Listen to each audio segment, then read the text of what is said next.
Hello friends, how are you? In this video we'll talk about rule-based classifiers. Now a rule-based classifier is a technique for classifying records using a collection of if-then rules. And rules are a good way of representing information. So if-then means here we put if the condition and then conclusion.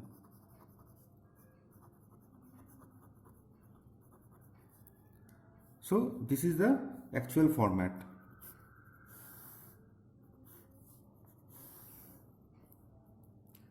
So for example, say here we have one running example. You can see here. Here one database is there where total 14 rows are there. Here the attributes are high school marks, college marks, sports interested, communication skill, and job, campus job. Now campus job, it is nothing but our class levels. Okay, and these are the input features. So 4 input features are there. So high school marks low, medium, high, college marks low, medium, high, sports interested yes or no, and communication skill good and excellent. Now if the marks is less than 60, it is low marks. If it is in between 68 to 80, it is medium marks, and in between 80 to 100, it is high marks. Okay, now this is about our trading data. So we will use this particular trading data throughout this particular video. So row number 1, tuple number 1, class level low, medium high, sports interested no, communication skill gold. He campus job, he didn't get any campus job. The student didn't get campus job. But high school marks medium, college marks high, sports interested no, communication skill good, he got the campus job. So with the help of this particular data set, we'll talk about the rule-based classification. Now we can create one rule, say rule 1, if high school marks is equal to low and sports interested is equal to no, then campus job is equal to say no. Okay, so this particular part, the if part, it is called rule antecedent. It is called rule antecedent or precondition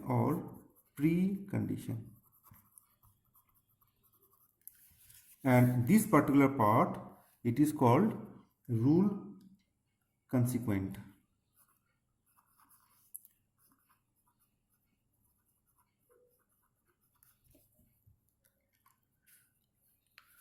Okay, so this is what our rule. Now we can write rule like this way also. Rule 1, okay, high school marks is equal to low and sports interested is equal to no.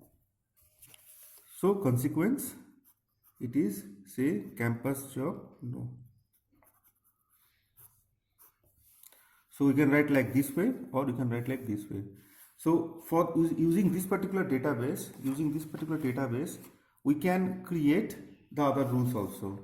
Say we can create like rule number 2, say high school marks is equal to say high and communication skill is equal to say excellent, then campus job is equal to say yes. Or we can write like this way also, say high school marks is equal to medium, directly we can get campus job is equal to yes. Or the another rule, say high school marks is equal to say high and communication skill is equal to good and campus job is equal to no. So using this particular data, trading data, we can identify the rules. So in rule-based classifier, there is a training data, and by applying some algorithm, learning algorithm, rule generated algorithm, we just identify some rules, say R1, R2, R3 to R, say M, and then use these particular rules, this particular model to know the class level of data X, and output will be the class level of the X. So yes and no, this is what our class level. So already we have seen that in this particular database, this is what our input features, and this is the class level. So if new student came, suppose here its high school marks is equal to say high and communication skill is equal to excellent. So we need to know whether the student will get campus of a job or not. Now it will match this particular R2 rule, and it will fire that the campus job will be yes. So for this particular X, the output will be yes. For this particular data features, the output will be yes. So this will be the class level of the unknown data X. Now we'll talk about a few terms. So first one is called satisfied and covers. So if the conditions of all the attributes in a rule antecedent true for a given data, then we say that the rule antecedent is satisfied and that rule covers the data. Okay, so next we'll discuss about how to assess a rule. Now we can use coverage and accuracy. Coverage and accuracy to assess a rule. So what is coverage? So coverage is coverage for R, we can say N covers divided by D mod. And what is the accuracy? Accuracy, it is N correct by N covers. And what is N correct? Now it is satisfy the all N covers with the class level Y, desired class level by N covers. So what is D here? D is a data set. D is a data set, and D mod is the number of data present in a data set. Okay, and N covers the number of data covered by rule R. What is N covers? N covers, so N covers is number of data covered by rule R, and N correct is number of data correctly classify R. Now we can see one simple example. Rule say high school marks is equal to low and sports interested no, and the consequences of campus job is equal to no. So this is what our precondition, and this is what our rule consequent. It is also called antecedent. It is also called rule antecedent.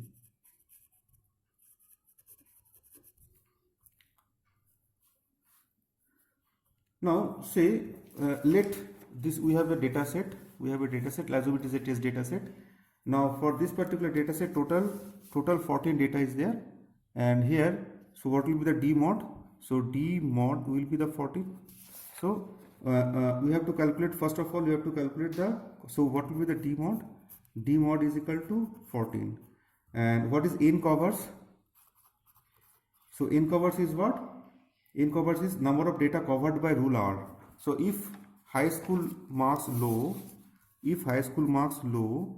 and sports interested no, so sports interested no, these two, high school marks low, sports interested no, high school marks low, sports interested Y, so we should not take this one.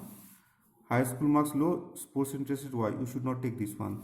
So it satisfies 3 rows, 3 tuples, this one and this one. So what will be the N covers? n covers will be 3. Okay, so how to calculate the n coverage? So coverage of R. So we have to write coverage. So what will be the coverage of R? It is n covers by d mod. So what is n covered? It is 3 divided by d mod, that is 14. So in percentage, if you multiply with 100, we can get it is 21.43%. Similarly, accuracy. So accuracy of the rule 1. Okay. So we can write n correct. So what is the n cover? So n cover is 3. N correct. So if it is, you can see here, if it is low and no, campus job no. You can see if it is low and no, campus job no. If it is low and no, campus job no. If it is low, no, campus job no. So so n covers is 3, as well as the correct answer is also 3. If it is somewhere it is no. Suppose it is yes. So in such case, incorrect will be 2. Okay, but here for these 3 tuples, all are no.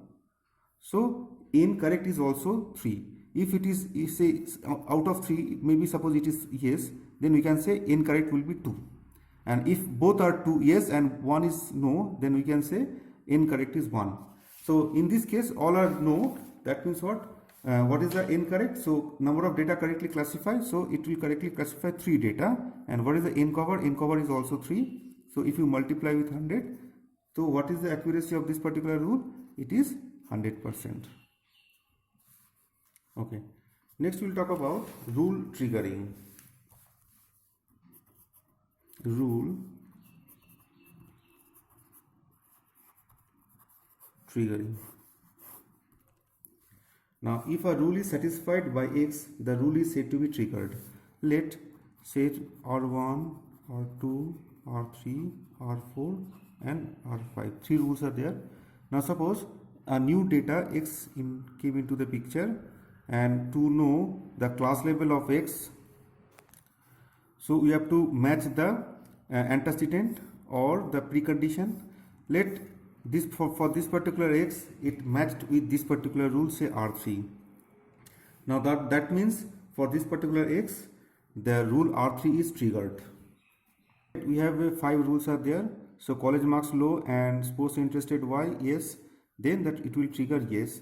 Similarly, sports interested yes and college communication skill good, then it is yes. So but if you see this particular unknown data, it matches only this one. So here college marks low, here college marks is medium, so it will not fire. Similarly, SI yes, here SI is no, so it will not fire. But if you see this one, high school marks, it is low, and sports interested no, so it will fire. Similarly, it will not fire R4 and R5 because here high school marks is low, it's okay, but the communication skill it is excellent here, but it is good here. Similarly, high school marks medium, but here high school marks is low.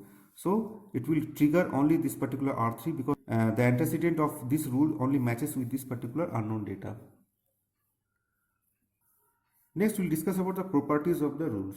Now there are 2 properties, mutually exclusive rules and exhaustive rules. So what is mutually exclusive rule? The rules in a rule set R are mutually exclusive if no 2 rules in R are triggered by the same record. That means we have a rule, say R1, R2, R3, R4 and R5, and say few unknown data are there. Now it ensures that every record is covered by at most one rule. So what is mutually exclusive? The rules in a rule set R are mutually exclusive if no 2 rules in R are triggered by the same record. Now suppose X1 R1 is triggered, X1 triggered R1, okay, X2 for R3, okay, X3 for R4 and X4 it triggers the R2. So all the rules are triggered only one record, only one rule. But if it is the case, if X1 triggered these 2 rules, that means we can say this is not mutually exclusive. If it triggers 2 rules R1 and R2, we can say it is not mutually exclusive rules. Or X4 triggers X5, X4 and X2, That means we can say this is not mutually exclusive rule. Next is exhaustive rule. A rule set R has exhaustive coverage if there is a rule for each combination of attribute values. It ensures that every record is covered by at least one rule in R. Let 6 records are there and 5 rules are there. Suppose x1 fires R1, x2 fires R2, x3 fires R3 and R4, x5 fire R5. But for x4 and x6, there is no rule to fire. That means we can say it is not exhaustive rules, because there is no rules to fire these two. Now if it is possible that x4 also fire R2 and x6 fires R5, now we can say this is exhaustive rules. Now if the rule set is not exhaustive, then a default rule is added to cover all the rules. Sometimes, now we have a data x1 to x5.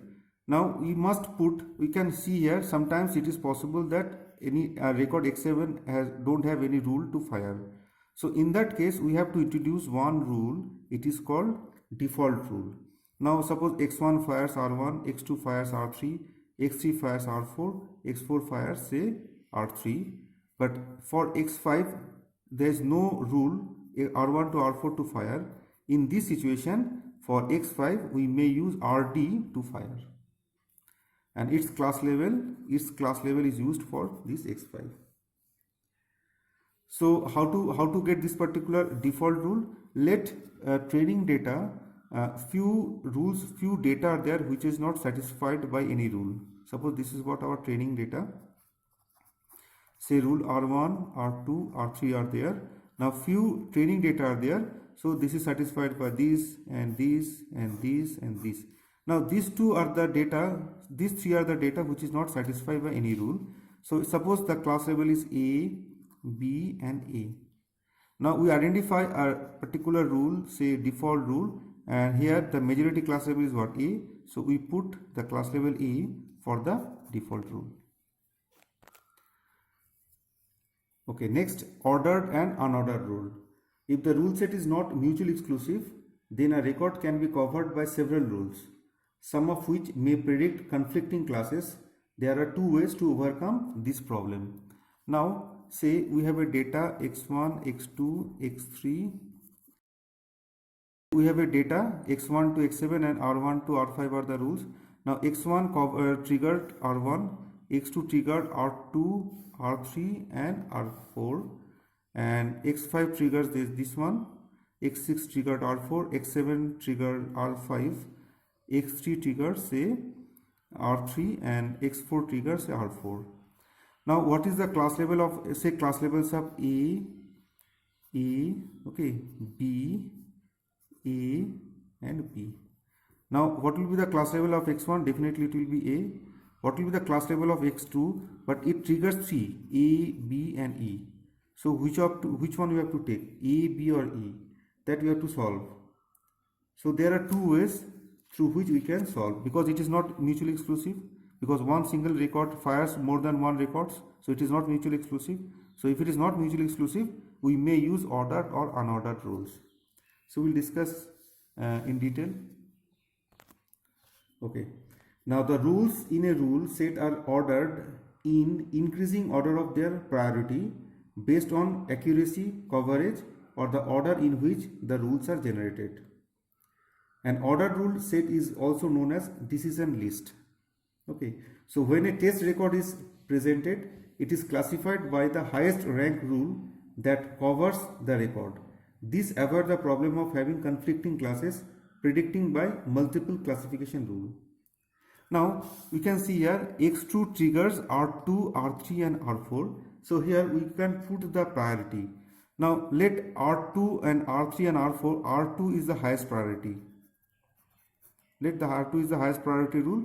In such case, for x2 we have to select the class level of the r2. Now for example, if you compare r1 and r5, okay, let r1 is the highest priority, then the r5, Then if particular x5 fires r5 and r1, then we have to select the class level of highest priority rule r1. That we have a list, we arrange the rule in descending order of the priority. So if particular record fires r2 and r3, definitely we should select the class level of r2. If a data fire r4 and r5, definitely we should select the class level of r4, the consequent of r4. Okay, so this is what our order rules. Next is what unordered rule.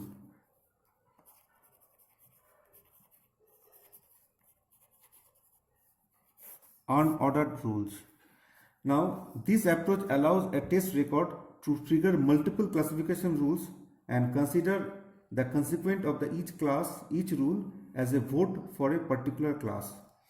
That means here if it is ordered is there, that means the highest priority rule will be the consequent of that particular rule will be the class level of x5. Now let it is unordered rule, means there is no order. Now x2 triggers r2, r3 and r4. So r2, r3, r4, the class level consequent of r2 is say A, consequent of r3 is B, and consequent of r4 it is also say A. Now what will be the, so there is no ordering, there is no priority. Now here we may use the concept majority voting. Okay, so the majority class level is what? A. So what will be the class level of x2? The class level of x2 will be A.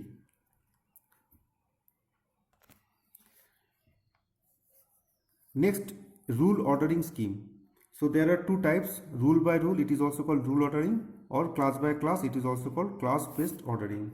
First of all, we discuss the rule ordering. The rules are organized into one long priority list based on accuracy, coverage, or priority given by the domain expert.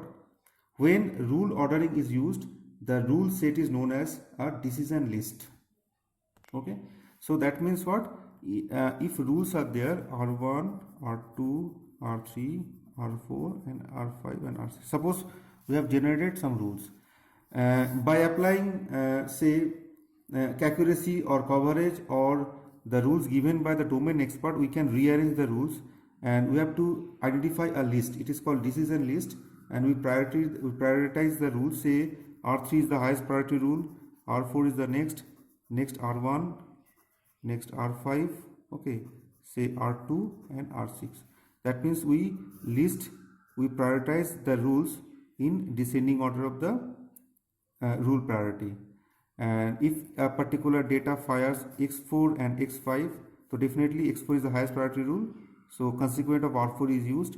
Similarly, if y fires r1 and r3, so definitely r3 is the higher priority than r1, so for y we use r3, consequent of r3. Next is class based ordering. Class based ordering.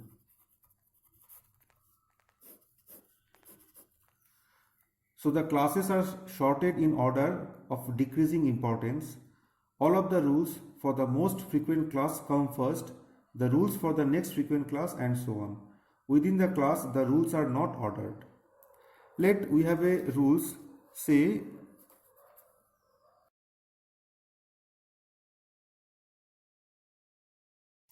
okay, let 7 rules are there and the consequences are B for basketball, C for cricket, S for soccer, H for hockey.